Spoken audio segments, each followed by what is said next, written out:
Hello,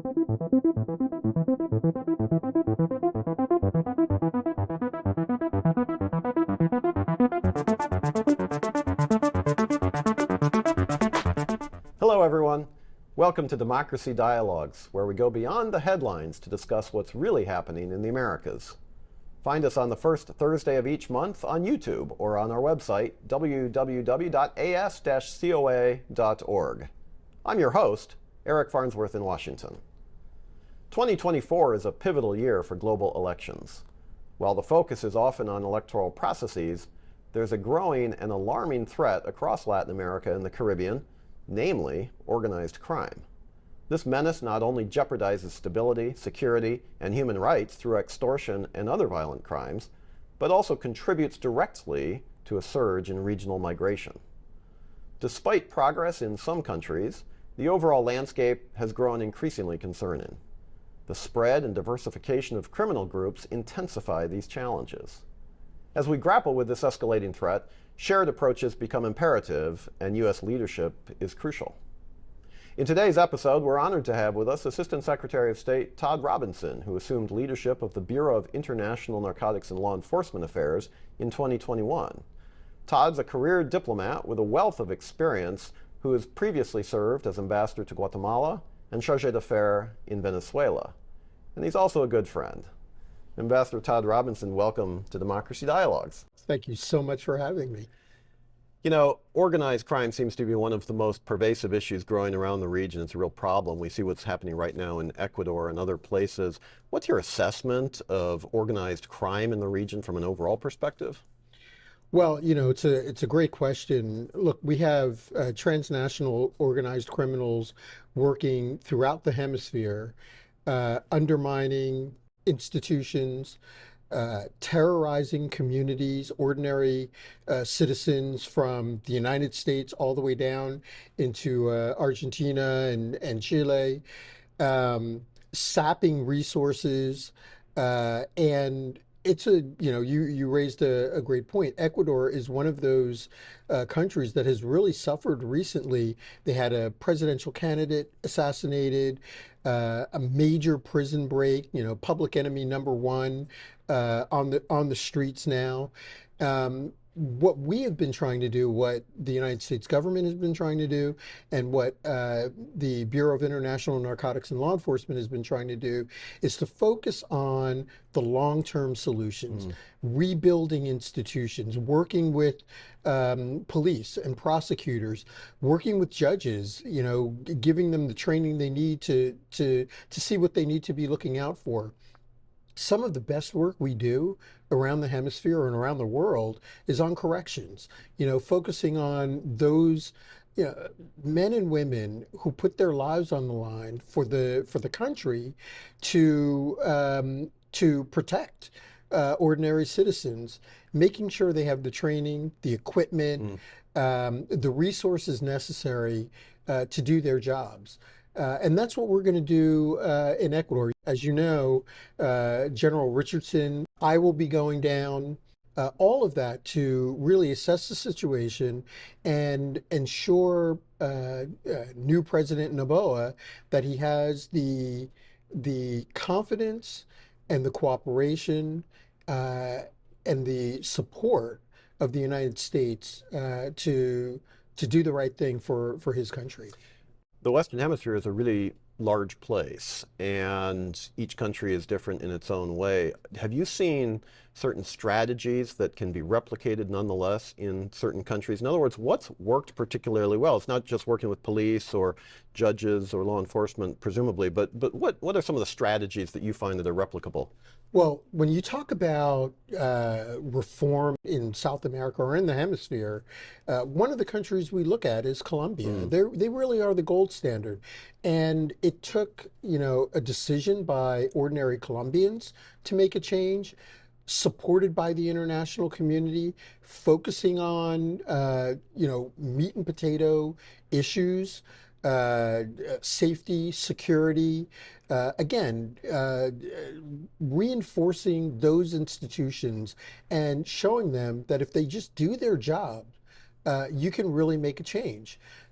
We now use Colombia around the hemisphere and around the world because they have that expertise now and because they've been through it all. That has really worked. You combine the security with development assistance, and you don't it doesn't have to just be the United States, right? You can use other countries. We work very well with the Norwegians on the Colombian peace process now. France, Spain, the UK, the Netherlands, they all have a part to play, an important part to play in safety and security and development around the world. Those are the kinds of things that work. There's no silver bullet. And there's not any one thing. You really need a good cooperation within the interagency, a good cooperation among the international community, and focus on institutions. What do we want the police, the judiciary, the prisons, political parties? What do we want them to look like 5, 10, 15 years down the road? And how do we want them to be able to defend themselves from those dangers to democracy? That's what INL does. That's what we try to do. And that's what we try to do working with our partners in the interagency and the international community. You mentioned other prisons resonates. I just had the privilege to host our new U.S. ambassador to Guatemala, who had experience in Mexico, of course, and one of his key points was prison reform is so critical, and it resonates. It's like concentric circles that goes out from prisons into society and really helps undermine democracy if you don't get those prisons under control. That's right. That's absolutely right. I mean, one of the real success stories that we saw in Guatemala when I was there as ambassador was corrections reform. We were fortunate. We have in INL one of the best experts on correction reform that I know of. And she was able to institute a program that really turned corrections around in Guatemala. And we have indications that the incoming Arevalo government wants to continue that work. So we're really happy about that. Let's talk about Guatemala and Central America more broadly. First of all, congratulations to the State Department, to the U.S. government, but more importantly to the Guatemalan people for getting through a successful election and inauguration of the new president, Bernardo Arevalo, who was a guest here actually at Democracy Dialogues, and really proud to have that opportunity. But in some ways, the fight against corruption has only begun, or let me put it differently, there's a long way to go anyway in Guatemala and Central America. But how do corruption issues, in your estimation, Ambassador, really impact the whole issue we've been talking about, the gangs, the criminal activities, the organized crime? Is that a corruption issue as well? Obviously they're related, but help us unpack that a little bit. Well, corruption touches on everything in these countries. Again, they sap resources. It undermines democratic institutions. It hurts ordinary people every day. There's a reason we've sanctioned the now former president of Guatemala. What we've seen is that corruption is it's been part of the innards of government and society in Guatemala for, I would say, decades. I saw it certainly when I was ambassador there. One of the things that has worked, again, is the support of the international community, making sure that we are supporting those institutions and those actors that want to fight against corruption. What we have seen, of course, is that it's, as you mentioned, it's not just the criminals.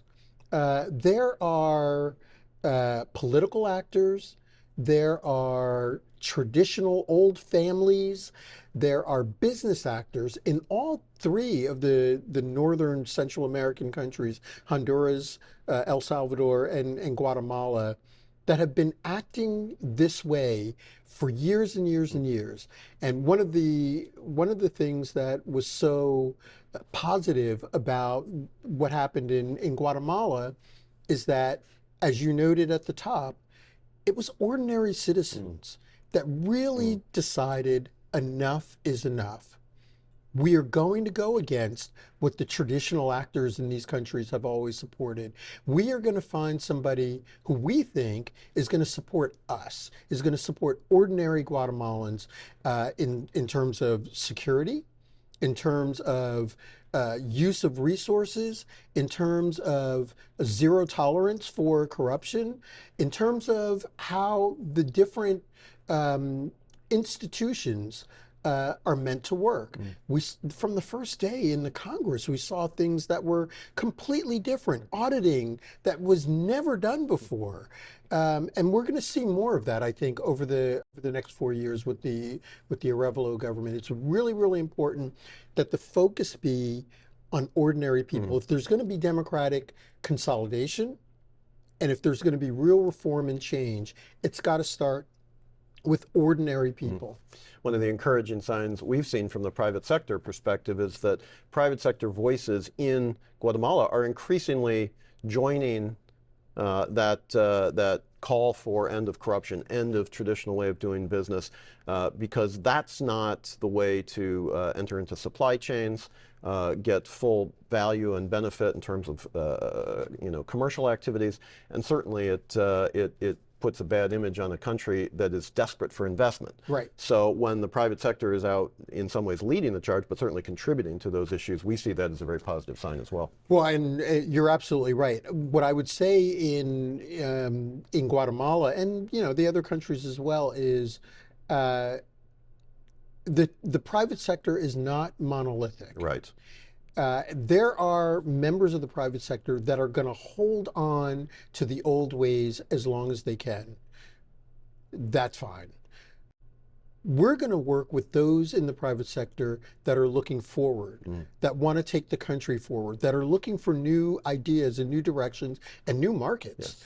Yes. And I would say, apart from sort of looking for those new actors, we also need to get out of the capital.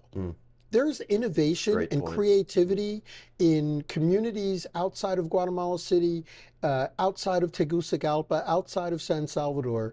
There are innovators, there's youth creativity, and we need to bring that along. They need to become the traditional economic actors in these countries. That's a great point, and it increases upward mobility as well. Absolutely. And stake in society and all these great outcomes. Absolutely. We're here with Ambassador Todd Robinson, who is the Assistant Secretary of State for International Narcotics and Law Enforcement, talking about democracy issues in the Americas. Let's turn to another specific country, one you also have direct experience with, but it's a complicated scenario. That's Haiti. Give us a sense of where we stand in terms of the international community efforts right now to help the Haitian people bring stability to the country. And do you think that the Kenyan contingent will ultimately be successful?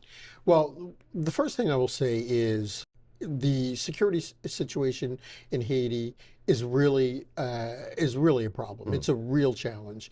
Again, focus on ordinary citizens.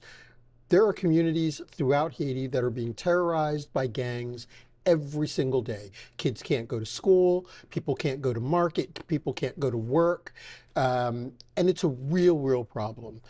This is not a problem that has happened overnight. The international community has been involved in Haiti for decades. Yes. It really took a slightly different turn after the assassination of President Moise. And what the international community is trying to do is come at this a little differently this time. Instead of the international community trying to bring security to Haiti, we are going to accompany the Haitian National Police. And we are grateful that the Kenyans have agreed to take this leadership role, but it's a leadership role that is going to be behind the Haitian National Police, supporting with training, helping with equipping, helping with operations, helping with all of those different aspects that we think the Haitian National Police needs to do the job. We want ordinary Haitians to be proud. There was a brief moment uh, within the last 10 years where both the Haitian military and the Haitian National Police were actually seen with some confidence by ordinary Haitians. We want to bring that back. And we think the best way to do that is to not bring security to Haiti, but give them the tools, help them do the job they need to do. There's two other aspects of this that we need. Bipartisan support from the Hill, from Congress. Traditionally, we've had that kind of support. We need it now more than ever. The Haitian people are going to rely on us to work with our friends in the international community to help them bring safety and security to Haitians. The other thing is we need to get our ambassador, Ambassador Hankins, confirmed. We need to get him down there. He needs to be on the ground doing the necessary spade work that all of our ambassadors do around the world to bring about the political solution. There's the security aspect, which is a huge challenge, but the political aspect has to be looked at as well. And you can't do that without your designated president's personal representative to the country. We get those two things going, the full-on bipartisan support. We get our ambassador confirmed. We have the international community backing up the Haitian National Police. We think that that will be a recipe for success. The confirmation process seems to get more complicated every cycle, doesn't it? Yeah. I've been around this town for almost 35 years, and it seems that each time, it doesn't matter, if it's a Republican or Democrat or what permutation, it just seems to get more complicated and the delays get longer and longer. And at the end of the day, it's U.S. policy in the region or anywhere that suffers when you don't have senior level political leadership on the ground. I think that's a really important point. That's absolutely right. Yeah. And the fact is, I've been doing this for almost 40 years now. My job is to support the administration in power. And that's what we all do. That's why we stay in this career. And if you're not, if you don't see that as part of your job, then you need to find something else to do. Yes, indeed. Another question about Haiti, which is an unfair question because it really doesn't have an answer. It's a chicken and egg question, but it's something that I think a lot of folks, at least outside of government, are also struggling with. What comes first, security on the street or political stability? Yes. Yes. No, you're right. We need both. Yeah. We need the political actors negotiating in good faith to take the country forward. We need institutions to work. They haven't had a Congress for a couple of years now, at least. We need to get the judiciary back on track. And we need security, or again, the business community, ordinary Haitians, kids, they need to be able to get back to doing what they're supposed to be doing. Kids are supposed to be back in school. Parents should be able to send their kids off with some measure of security that they're going to get there and back. And the business community needs to get back to work, and they're not going to do that if there's not physical security and juridical security in the country. Yes. Yeah, those are great points. Love to continue that aspect of the conversation, but I also want to bring in something else that's related perhaps, but does take us into a different direction. In previous years, we would be able to look at the hemisphere and say, okay, there are some issues here, but let's work together to help resolve them.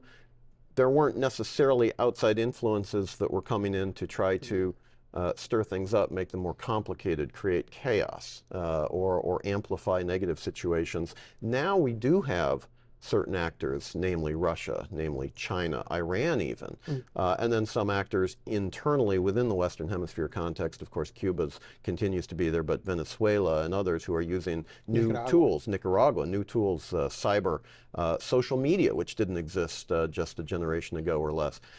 How do we, from your perspective at INL, at State Department, what are some of the things you all are doing to combat some of these negative influences on democracy, and what should the broader community of interested folks know about some of these issues? They're extraordinarily complicated. Yeah, no, it's a great question. Look, uh, as I said at the top, INL is the long-term solution. We are looking to build foundations. We want to give government options. You know, we know that the PRC is going to offer all kinds of money to do large infrastructure projects, many of which have become white elephants throughout the region. And we know the Russians are constantly fomenting crisis and chaos in countries or trying to in countries throughout the region, often working in tandem with transnational organized criminals. That's the linkage I was hoping you would make. Absolutely. And so what we need to do is we need to offer these countries options. We need to show them what we've seen traditionally that works: transparency, good governance, a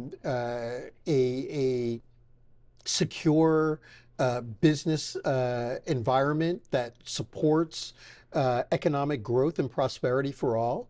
That is what has made the United States what it is today.